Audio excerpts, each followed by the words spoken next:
안녕하세요. 다정톡을 진행하고 있는 랩 2050 이원재입니다. 기본소득제에 대해서 오늘 또 이야기를 나눠보려고 하는데요. 기본소득제 하면 미래가 먼저 생각나잖아요. 근데 미래 하면 또 교육에 대한 이야기를 안 할 수 없습니다. 다음 세대에 대한 이야기니까요. 우리 유튜브 채널 이름도 다음 세대 정책 토크 다정톡이잖아요. 그래서 오늘 굉장히 그 이야기를 같이 나누기에 가장 좋은 분을 한 분 모셨습니다. 바로 여러분들 잘 아시는 서울시 교육청에서 이 서울의 교육을 책임지고 계신 교육감님 조희영 교육감님 모셨습니다. 예, 네, 예. 안녕하세요. 반갑습니다. 네. 초대해 주셔서 고맙습니다. 아이고 별 말씀을요. 저희 오늘 또 교육과 기본소득과 미래에 대한 이야기 예. 좀 나눌 텐데요. 여러분들 더 이야기 들으시기 전에 구독, 좋아요 그리고 질문이나 의견 있으시면 댓글 남기시는 거 잊지 말아주시고요. 오늘 다정톡 시작하도록 하겠습니다. 교육감님 나와주셔서 감사합니다. 예. 네.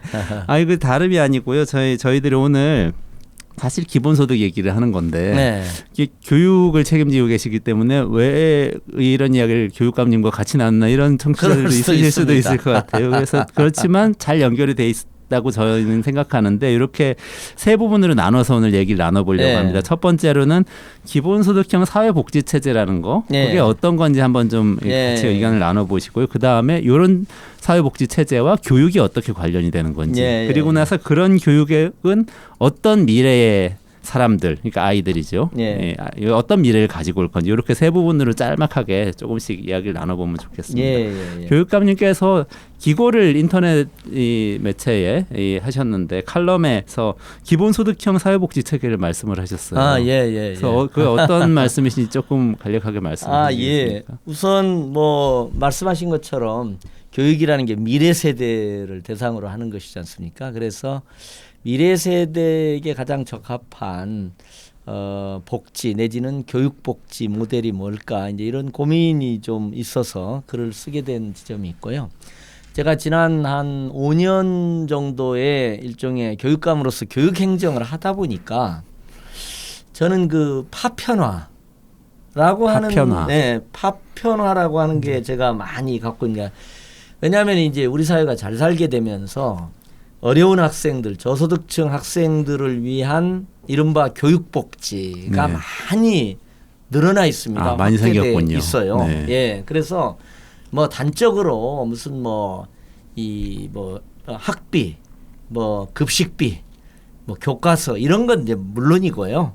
이제 최근에는 서울교육청만 하더라도 수학여행비 이런 것까지 다 지급하는 수준에 이제 와 있는데 어려운 가정의 학생들에게 수학여행비 지원해 준다든지 하는 제도들인 거죠. 문제는 이게 너무 기관마다 다르고 파편화되어 있다는 생각이 들어요.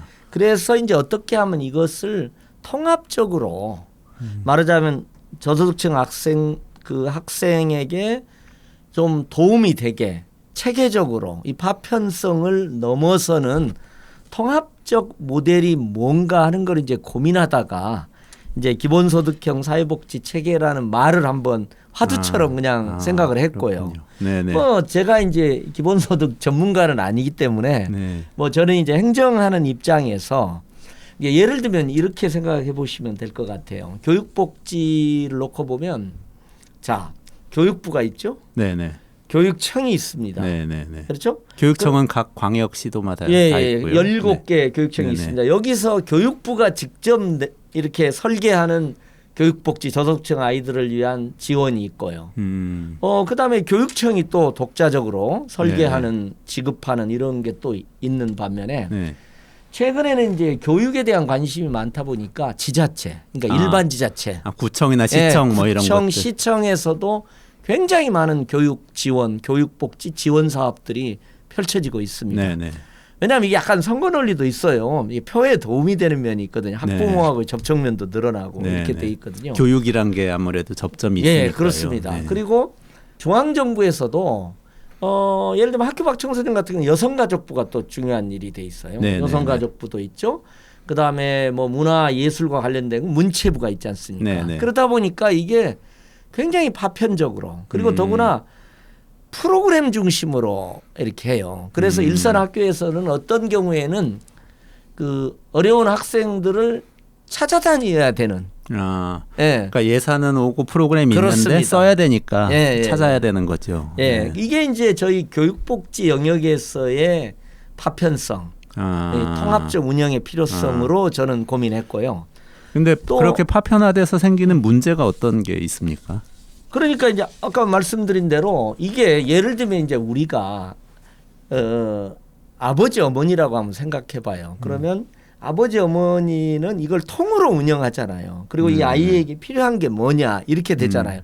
근데 이 모든 걸 다 프로그램으로 내려와서 프로그램을 받을 거냐 말 거냐 하는 문제로만 된다면 이게 어떻게 보면 가정에서 부모님이 자신의 자녀를 위해서 전체적 고민을 하면서 하는 거하고는 전혀 다른 거죠. 네네네. 또 이제 제가 이제 꼭 그 교육복지 영역보다 일반 사회복지는 뭐 제가 뭐 그 전문가나 제가 책임자는 아닙니다만은 언론에서 이제 많이 보다가 보면 전통적 사회복지 영역도 지금은 이제 이게 선거민주주의 효과입니다. 선거의 효과인데 단체장들이 굉장히 다양한 정도의 현금 복지 내지는 전통적 복지를 쏟아내고 있습니다. 뭐 제가 이런 것도 있어요. 노인 목욕 및 이미용료 지원도 있죠. 어떤 지자체는 지방에 장수 수당도 있어요. 그다음에 다독 지원금. 책을 많이 읽으면 지원하는 데도 있고 임산부 고통비, 그다음에 난임 부부 뭐 한약값, 한약. 뭐 이런 것도 있고 아주 세밀하게 작게 이렇게 작게 지금 가고 있습니다. 그리고 서울만 해도 이런 부분이 있어요. 저기 성동구하고 중구의 경계에 가면 한 아파트에서는 여기서는 20만 원 받는데 여기는 100만 원 받고 한 아파트 안에서 아파트 A동은 말하자면 중구에 소속됐고 B동은 이제 성동구에 소속되면 이게 좀 다를 수가 있잖아요. 그리고 이제 아무래도 중구 같은 경우는 그 파이낸스 빌딩이라든가 이게 중구 종로 거기 이제 이런 것들이 있기 때문에 재정이 또 상대적으로 좀 풍족한 부분이 있습니다. 그러니까 복지 확대 자체는 좋아요. 어르신 공로수당 같은 경우에도 어떤 경우에는 월 10만 원씩 120만 원을 쿠폰으로 지급합니다. 예를 들면 어르신 공로수당 그럼 어떤 데는 120만 원 받고 어떤 데는 안 받는 거죠. 근데 이제 거기까지도 좋아요. 좋은데 이게 또 같은 정당 소속이거든요. 그 단체장들. 서울의 지자체는 서초구를 빼놓고는 다 더민주예요. 다 여당입니다. 그러니까 동일한 정당 소속의 여당 간에도 이제 되는 거고 그게 부메랑이 있는 거죠. 아니 왜 옆동에서는 받는데 우리 구청장은 안 줘. 이렇게 이제 불만으로 될 수 있는 거죠. 그러니까 받는 사람 입장에서는 어디 가서 받아야 될지 어떤 프로그램이 있는지를 잘 모르니까 그런 복잡한 문제도 있고. 이 옆동에서는 받는데 우리는 안 주냐 이렇게 공정하지 못하다다니 좀 불만도 있을 수 있고. 그러니까 이제 이게 파편성을 넘어서 이제 이 불일치, 비체계성 같은 게 있는 거죠. 그래서 뭐 우리가 이제 기본소득이라는 것을 서구에서 할 때도 여러 가지 이제 원인들이 있지만 저는 정작 우리가 기본소득형 사회복지를 한번 화두로 놓고 꼭 뭐 그 방향이 아니더라도 화두로 놓고 한번 고민해야 될 한국적 원인이 이런 게 아니냐. 복잡해지고 있는 거. 그렇죠. 서구 같으면은 이제 예를 들면 기본소득이라는 게 전통적 복지 방식하고는 조금 다른 거잖아요. 뭐 예를 들면 전달 비용도 줄이고. 왜냐하면은 뭐 일일이 다 자산이나 소득 조사를 해야 되잖아요. 맞습니다. 보통의 복지는 그렇죠. 어려운 분들만 돕겠다는 뭐 그런 명목이 있으니까. 그 전달자가 또 소셜 워커여야 되나 사회복지사가 있어야 되는 거고 중앙행정기관이나 지방행정기구를 통해서 내려야 되니까 거기서 생겨나는 여러 가지 문제도 있거든요. 그래서 이제 서구에서는 이제 전통적 복지 체계의 문제점, 그다음에 과다한 비용. 또 그것에 과도하게 의존한다든지 시스템 자체가 너무 복잡하다. 이게 다른 맥락에서 이렇게 제기되는 건데 저는 역으로 뭐 제가 기본소득 논자는 아니지만 행정적 입장에서도 우리가 이걸 진지하게 고민할 때가 왔다. 행정의 이렇게. 복잡성을 줄인다는 그런 측면에서 예, 뭐 그런 의미까지 네네네. 포함을 해서 네, 생각을 해보게 됐습니다. 감사합니다. 말씀해 주셔서.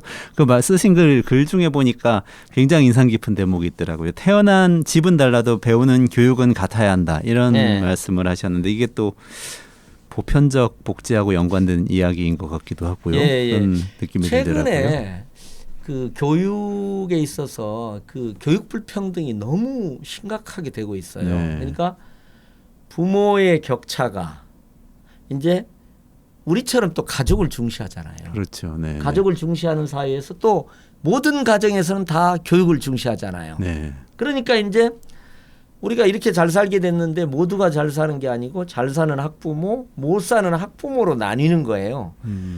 우리처럼 가족주의 사회, 교육 중시 사회에서는 잘 사는 학부모는 자기를 희생하면서 모든 걸 아이한테 투자해요.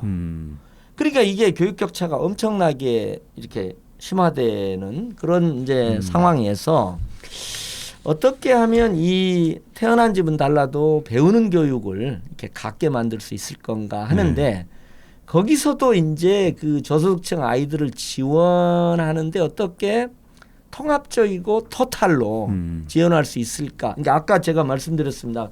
저는 이런 상상을 한번 해봤어요. 그러니까 뭐냐면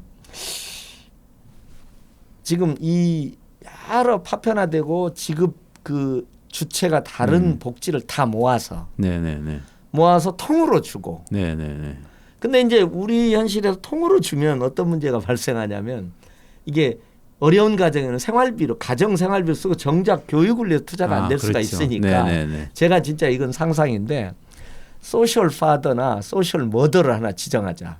사회적인 아버지, 사회적인 어머니를 해서 그 생물학적인 아버지나 어머니하고 상의를 해서 교육 복지 지출을 결정하는 그러니까 통으로 주고 교육 복지 지출을 공동 결정하듯이 결정하면 어떻겠느냐. 그래서 이제 옛날 저 이제 유명한 말입니다. 스웨덴에 총리했던 그 한손 프레 알빈 한손이라는 친구가 사회민주당 전당대회에서 이런 말을 한 적이 있습니다.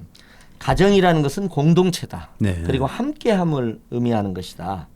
훌륭한 가정은 그 어떤 사회 구성원도 특별 대우하거나 천대하지 않습니다. 자, 훌륭한 가정을 국가로 가져왔어요. 한손은. 그래가지고 국가는 모든 국민들을 위한 좋은 집이 돼야 된다. 좋은 집을 지어야 된다. 그래서 국민의 집 이론 같은 거. 그 유명한 국민의 집 이론이군요. 국민의 집 구호 같은 걸 이제 제창을 했는데 저도 어떻게 보면 예를 들면 소셜 파더나 소셜 머더라고 했을 때 우리 공동체가 일종의 사회적 가정의 역할 같은 걸 해서 그 아이들에게 뭐 이렇게 부분적인 그 교육 복지 지원을 하는 걸 넘어서 좀 토탈 지원 모델을 만들어 봤으면 어떠냐. 뭐 이런 생각을 하게 됐습니다. 그러시군요. 그 지금 서울시 교육청에서도 학교 밖 청소년 수당 지금 운영하시죠. 그게 조금 뭐 취지가 비슷합니까? 비슷한 어떻습니까? 겁니다. 사실은 학교 밖 청소년 수당을 설계할 때 저는 이제 이 기본소득의 큰 흐름을 염두에 놓고 약간 설계를 한 면이 있습니다. 그러니까 학교 밖 청소년을 위한 기본소득, 학교 밖 청소년 기본수당 이런 개념으로 사실 좀 출발을 했습니다. 그러니까 왜 그러냐면 이제 학교 안에 있는 학생들의 교육비를 생각해 보면요. 한 800 내지 1000만 원이 들어 1인당. 그러니까 국가에서 사실상 학생 한 명을 위해서 그렇습니다. 지원하는 거나 마찬가지인 학교에 거죠. 그리고 아이들 교육을 위해서 물론 개인한테 주는 건 아니지만 교육비로 드는 게 그렇게 많은데 정작 학교를 떠나는 순간 그렇죠. 완전히 이러한 혜택으로 또 배제되는 거죠. 그래서 이제 거기서 학교 바깥에 있는 학생들에게도 학업을 좀 이어가는 의미에서 기본 생활을 할 수 있게 해주면 어떠냐. 그래서 기본소득 개념을 차용해서 학교 밖 청소년 기본수당인데 이것도 아마 우리 사회에서 기본소득 논의가 확대되어 가면 거쳐야 될 진통의 한 작은 예를 저는 보여주는 것 같아요. 어떻게 됐냐면 자 기본수당을 기본소득처럼 제공하면 학교 밖 청소년들을 일탈을 학교 밖으로의 이탈을 촉진하는 거 아니냐. 네, 학교를 나가면 돈이 그러니까 생긴다. 돈 생긴다 이런 의미로 네. 뭐 많은 돈도 아닙니다. 저희가 네. 기본적으로 뭐 우선 시작은 한 달에 한 20만 원 정도 이렇게 연 240만 원을 상정해서 이렇게 했는데 그다음에 그 기본소득으로 주면 그게 또 유실되지 않느냐. 뭐 유흥비로 쓴다거나 뭐 이렇게 이제 됐어요. 항상 나오는 얘기죠. 네, 비판들이 다 기본소득적 형태가 되면 아마 이런 얘기들을 이런 반론에 직면할 가능성이 크죠. 그래서 이제 의회에서도 이게 논란이 되고 그래가지고 그 저희도 또 이제 우리나라는 어떻게 됐냐면요. 어떤 그 사회복지 제도를 도입할 때는 말하자면은 그 복지부에서 보건복지부에서 조정 역할을 하게 돼 있어요. 그래서 저희가 이제 거기에서 가서 여가부랑 여성가족부랑 교육청이랑 이렇게 모여서 거기서 조정을 해서 이제 결론이 저희도 이제 어떻게 시행을 해야 되니까 저희도 좀 양보를 했습니다. 그래서 명칭도 학교 밖 청소년을 위한 교육 참여 수당. 그러니까 이탈을 촉진하는 게 아니라 다시 학교로 복귀하기 위한 지원 교육 참여 수당이다. 요렇게 이제 그 제안을 하고 20만 원을 예를 들면 초등학교 의무교육 단계에 주면 이게 또 꽤 큰 돈이거든요. 그 자체가. 그래서 이제 그것도 약간 차등하기도 하고 이런 식으로 조금 조정을 거쳐서 이렇게 지금 하고 있습니다. 그러시군요. 그 굉장히 실험적인 이 제도를 어쨌든 도입하신 셈인데 조금 얘기를 넘어가서 그런 식의 이제 보편적 복지, 사회 안전망 체계하고 교육하고 맞닿는 부분을 좀 말씀을 나눠보면 좋겠습니다. 우리 딱 생각나는 게 이 얘기하면은 무상급식 생각나거든요. 예전에 우리 무상급식 논쟁을 한참 할 때 그게 사실 한국에서 보편적 복지의 시금석 같은 논쟁이 그렇습니다. 되기도 했는데 그렇습니다. 그때에 많은 사람들이 이게 무상급식 대상자를 어려운 가정 아이들만 주면은 선별 과정에서 아이들이 모멸감을 느낀다는 논거를 제시했고 그게 대중들이 상당히 많이 받아들였었습니다. 혹시 지금 그게 이제 낙인 효과라는 건데 지금 여러 가지 교육 복지에도 그런 점들이 좀 있는지 그게 좀 궁금하더라고요. 그렇죠. 사실은 낙인 효과를 우려해서 또 이제 두 가지 요인이 있었죠. 대개 그 저소득층 아이들한테 모멸감을 준다거나 낙인 효과를 준다는 지점도 있고요. 또 이제 보편복지를 통해서 중산층이나 상층까지도 이게 혜택을 보게 해야 말하자면 복지의 이해관계를 갖는 집단이 또 확대된다. 이런 이제 논리들이 복지 그래야지 지지층이 반대층이 줄어든다. 이런 논리가 있었고 그래서 이제 그거에 기초해서 이제 급식 같은 것이 대표적으로 초등학교, 중학교 무상급식으로부터 시작을 해서 지금 올해부터는 이제 고등학교까지 이렇게 확대되어가는 과정이 있었고 보편복지의 범주에 드는 지금도 이제 저소득층 아이들을 위한 뭐 이 복지는 이제 선별복지 형태로 이게 지급되는 게 많이 있고요. 또 말하자면 급식이라든가 이런 것처럼 보편복지 형태로 이렇게 확대돼서 주어지는 경우도 있고 이렇게 생각을 합니다. 이제 단지 뭐 저 개인적으로는 이제 어떻게 보면 기본소득은 보편복지보다도 한 단계 더 나간 그런 진일보한 지점이 있는데 이제 우리는 어쨌든 국가 재정 내지는 국가 복지 재정 자체가 충분하진 않기 때문에 이제 예를 들면 이렇게 보편복지하고 선별복지를 하면 전체를 주는 데 따른 그러니까 보편복지로 주는 데 따른 추가 재정 부담이 있을 거 아니겠어요? 그러니까 예를 들면 이제 복지부에서 무슨 이제 아동수당을 상위 10%를 이제 안 주는 방식으로 했잖아요. 근데 이제 그 경우에 뭐 추계는 여러 개 있습니다만은 상위 10%를 가려내는 비용이 한 700, 900억 된대요. 그다음에 뭐 그걸 그냥 보편복지로 하면 1,800억 된다는 거죠. 그러면은 뭐 한 700~800억밖에 차이가 안 나는 거죠. 그러니까 어떤 점에서 이제 복지 재정에 이렇게 디펜딩 언 하는 지점은 있는 것 같아요. 그러니까 중상층에게 말하자면 보편복지로 제공했을 때 효과와 그다음에 이제 선별복지로 해서 저소득층에 집중 지원을 했을 때 효과를 좀 타산하면서 그렇군요. 큰 틀에서는 뭐 선별복지보다는 보편복지로 가고 보편복지보다는 기본소득을 이렇게 확장하는 식으로 가야 되는데 네, 네. 이제 그건 이제 국가 재정에 따라서 이제 하나하나를 절대화하지 말고 목표 지향적인 측면에서 이렇게 바라볼 필요는 저는 있는 것 같다는 생각이 들어요. 그러시군요. 지금 아까 국민의 집 말씀도 하고 그러셨는데요. 그게 어떻게 보면 국가의 역할에 대한 이야기인 것 같습니다. 국가의 역할이 뭐냐 국민한테. 국가의 성격은 이제 여러 가지가 있는데 이제 보통 이제 어떤 뭐 정치학이나 사회과학에서는 국가와 이제 사회의 관계죠. 그 사회는 어떻게 보면 사회 구성원의 공동체잖아요. 네네, 그렇게 네. 되는 거죠. 네. 공동체에 있는 거고 거기에 이것을 외침을 막거나 여러 가지 공공의 목적, 공통의 과제를 잘 수행하기 위해서 국가라는 게 이제 출현한 거죠. 네. 근데 이제 국가가 어떻게 보면 이 사회, 공동체로서의 사회를 보호하고 복무하기 위해서 이루어져야 되는, 작동해야 되는데 그렇지 않고 이제 많은 경우에 국가로부터 이렇게 국가가 억압기구로 등장하자든지 네네네. 혹은 일부 지배적 집단이나 계급계층에만 복무하는 식으로 이제 작동하니까 그게 이제 요즘 신자유주의 얘기 나오고 하는 것도 이제 그런 거죠. 이제 그런 의미에서 보면 국가가 이제 지금 어떻게 보면 이렇게 공공복지라든가 사회복지나 교육복지의 이제 주요한 주체지 않습니까? 그래서 이 국가의 기능이 공동체로서의 사회에 복무하는 식으로 어떻게 이렇게 작동하게 만들 거냐 하는 게 이제 저는 굉장히 중요한데 다행스러운 것은 이제 말하자면 근대 이전의 국가하고 근대 이후의 국가가 다른 거예요. 근대 이후의 국가는 이게 공동체로서의 사회와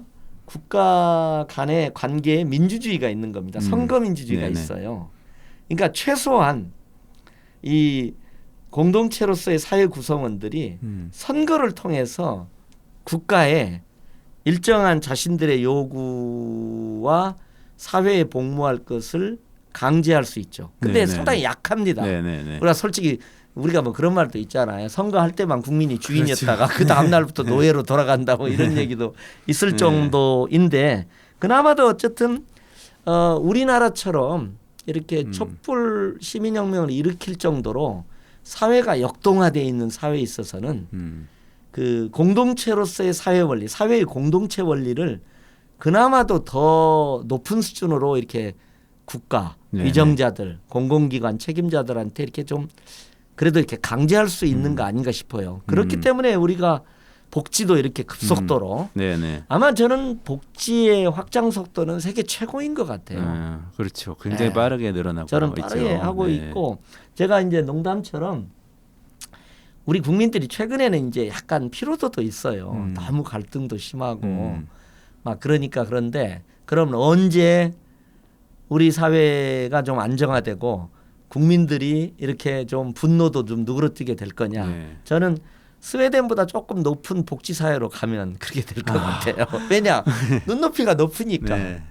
공동체로서의 사회가 굉장히 역동적으로 작동하는 거죠. 네. 국가가 이렇게 권위적으로 나가면 박근혜 정부처럼 권위적으로 나가면 촛불 시민혁명도 일으키는 거죠. 네. 예를 들면 스웨덴이면 지금 전 세계에서 가장 높은 수준의 복지국가라고 할 수 있는데 저는 약간 그 기대가 있습니다. 한국은 그렇게 될 수 있다. 예. 저도 그런 것 같아요. 특히 저는 국민들의 눈높이가 높다. 네. 기대 수준이 높다.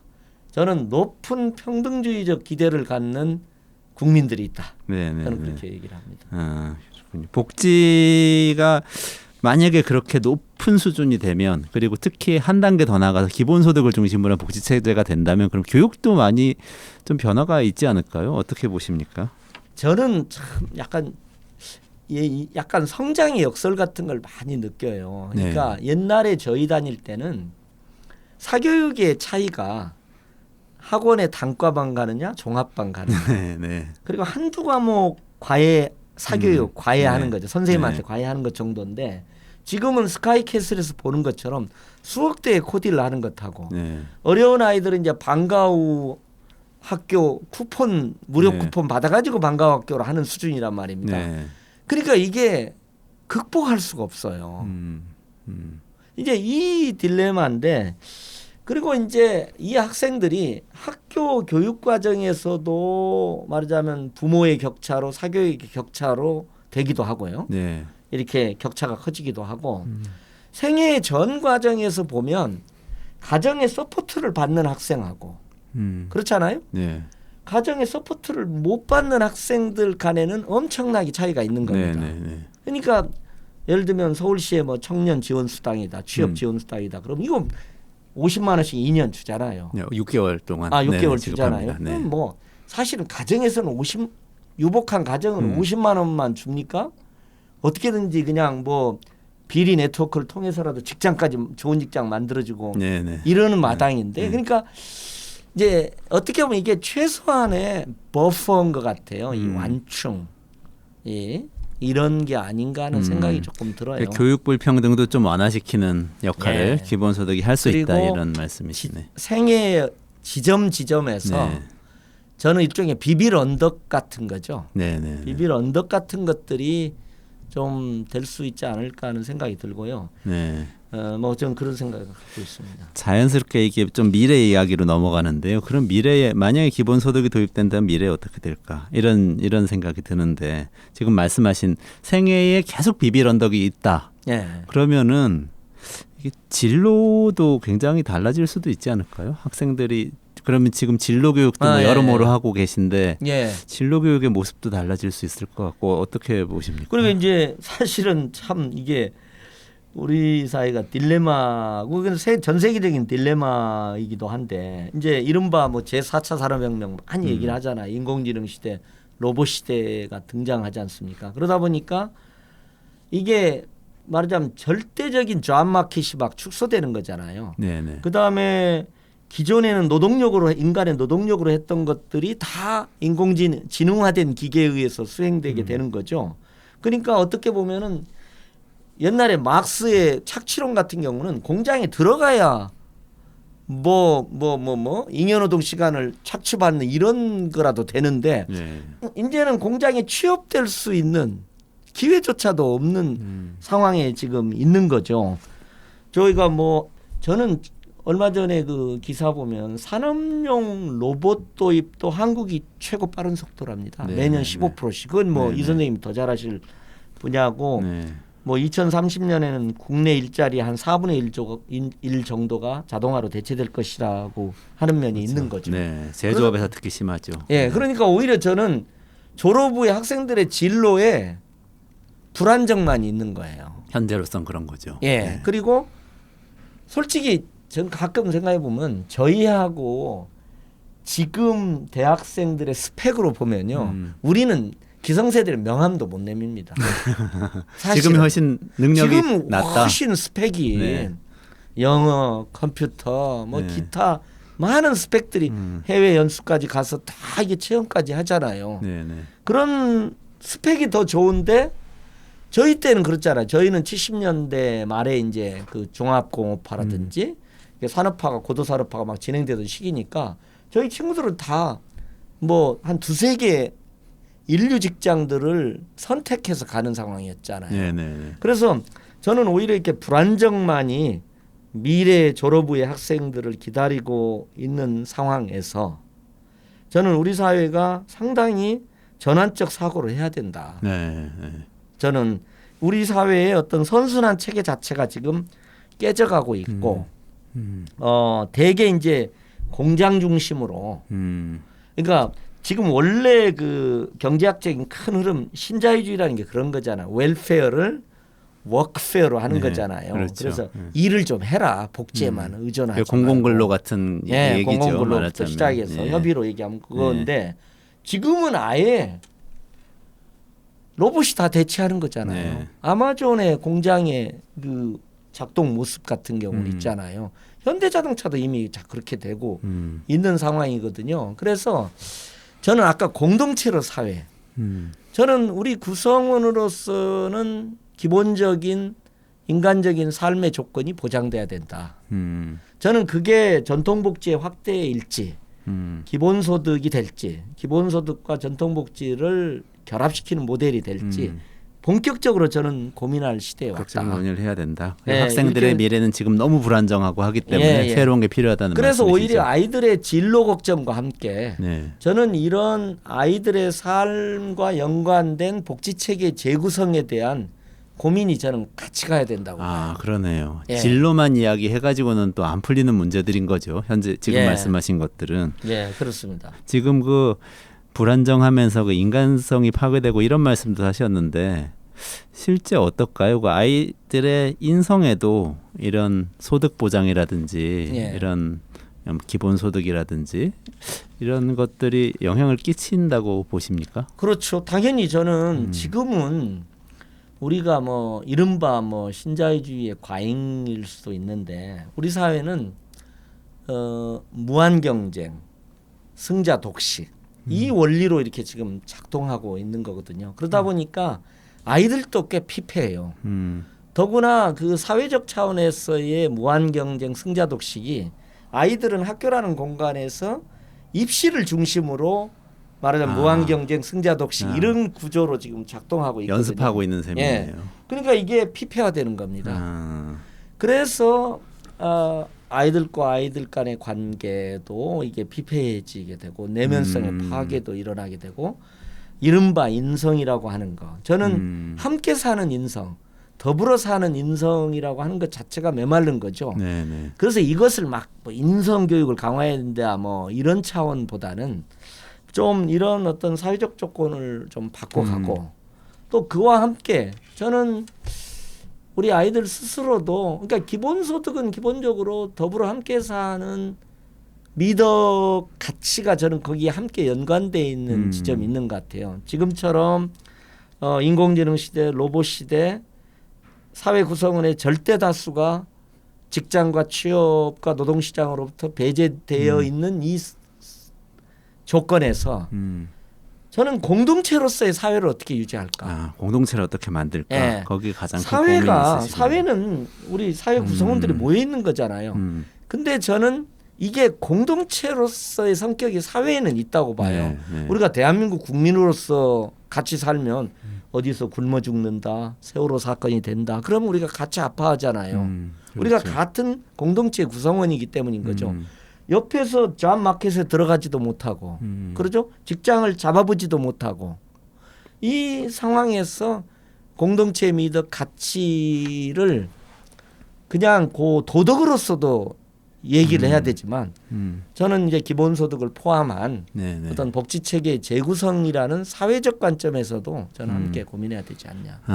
그러시군요. 저는 갑자기 영화가 생각났어요. 최근에 기생충이라는 영화 봉준호 거기 보니까 이런 대사 나와요.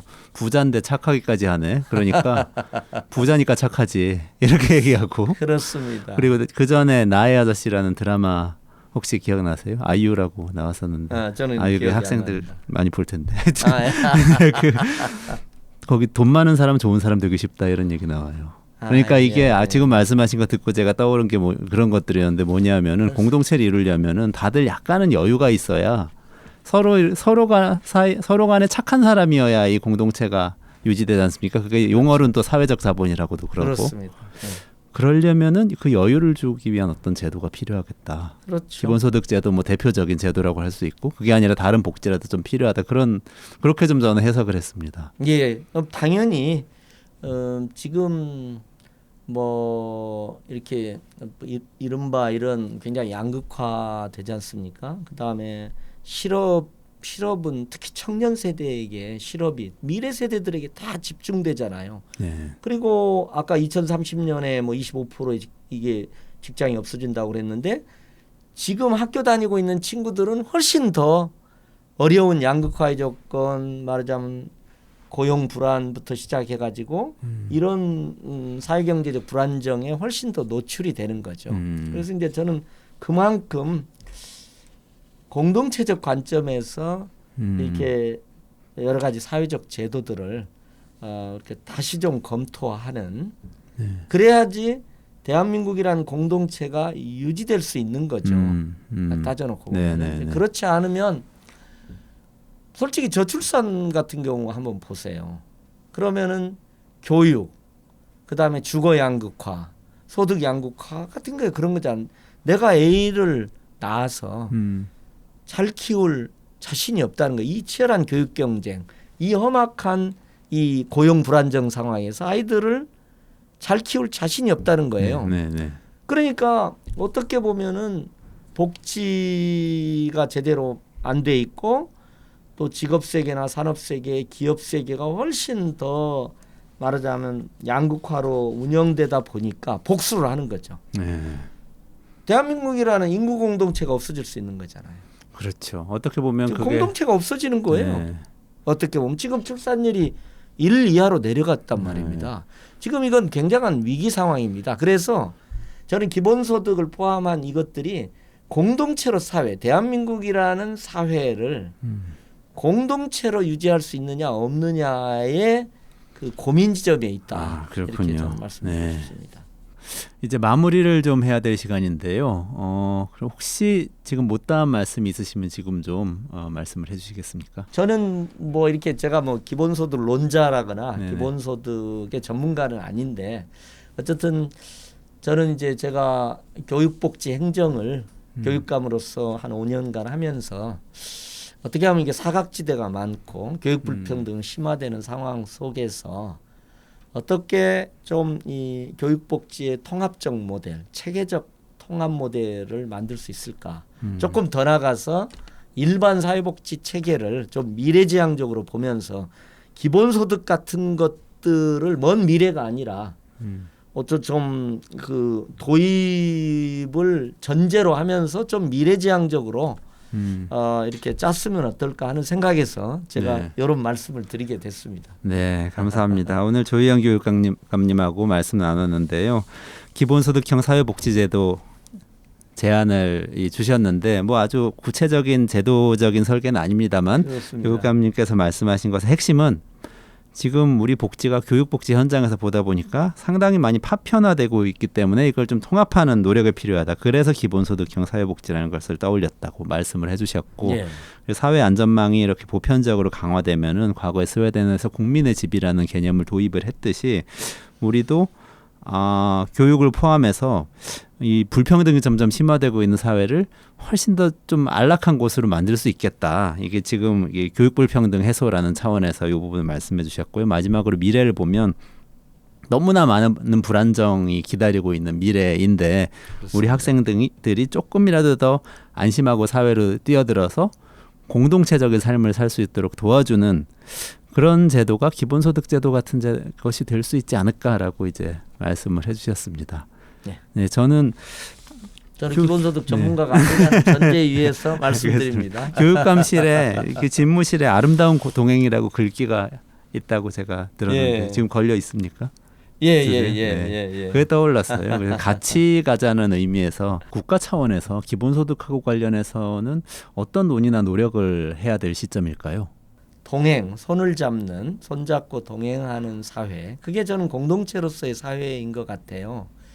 그래서 어떻게 보면 사회가 공동체로서의 성격이 파괴될 때 저는 그 사회는 소멸한다고 봐요. 하락의 길을 걷는다. 그래서 우리가 그나마도 대한민국이라는 이름으로 이렇게 어떤 공동체성을 유지해 왔지 않습니까? 이 공동체성을 복지제도상에서건 기본소득적인 걸 도입을 해서든지 이렇게 제도적으로 유지하려는 고민이 좀 전문가를 중심으로 지속됐으면 좋겠다 이런 생각이 들고요. 아까 말씀드린 대로 뭐 복지가 빠른 속도로 그러니까 전통적 복지도 확대되고 있고 또 일부는 기본소득과 유사한 복지도 이렇게 도입되고 있는 상황이 잘못하면은 이렇게 좀 비체계적인 복지 확대로 나타날 수도 있기 때문에 좀 경우에 따라서는 저는 뭐 사회복지학자, 경제학자, 기본소득논자, 행정가들이 뭐 특별 미래 뭐 사회복지 제도 설계 위원회 같은 걸 하나 만들어서 좀 중장기적인 연구와 모델 개발을 좀 했으면 그러니까 뭐 기본소득이다 그러면 뭐 스위스에서 300만 원씩 지급하는 게 뭐 국민투표에서 부결됐다. 뭐 핀란드에서는 실업 보조 수당을 중심으로 기본소득적인 걸 도입한다. 뭐 실패했다. 이렇게만 생각을 하는데 저는 한국도 뭐 기본소득의 최전선에 있을 수도 있는 그렇죠. 거죠. BTS가 지금 세계에 감동을 주고 있지 않습니까? 그래서 이런 면에서도 한번 세계를 앞서가는 고민을 저는 뭐 제가 결론을 갖고 있지 않습니까만은 않습니다만은 세계를 앞서가는 고민을 할 수 있지 않겠냐 이렇게 생각합니다. 네, 저도 크게 공감을 했고요. 오늘 이렇게 아이들과 미래와 교육, 기본소득 이렇게 많은 말씀을 나눴는데 마지막에 이렇게 우리가 사실 복지국가에서도 가장 앞서갈 수도 있는 거 아니냐 이 말씀이 굉장히 울림을 주는 말씀인 것 같습니다. 오늘 그러면 조희영 교육감님 모시고 이렇게 말씀 오랫동안 나눴는데요. 시간 내주셔서 감사드리고요. 오늘 시청해 주셔서 감사합니다. 감사합니다. 고맙습니다.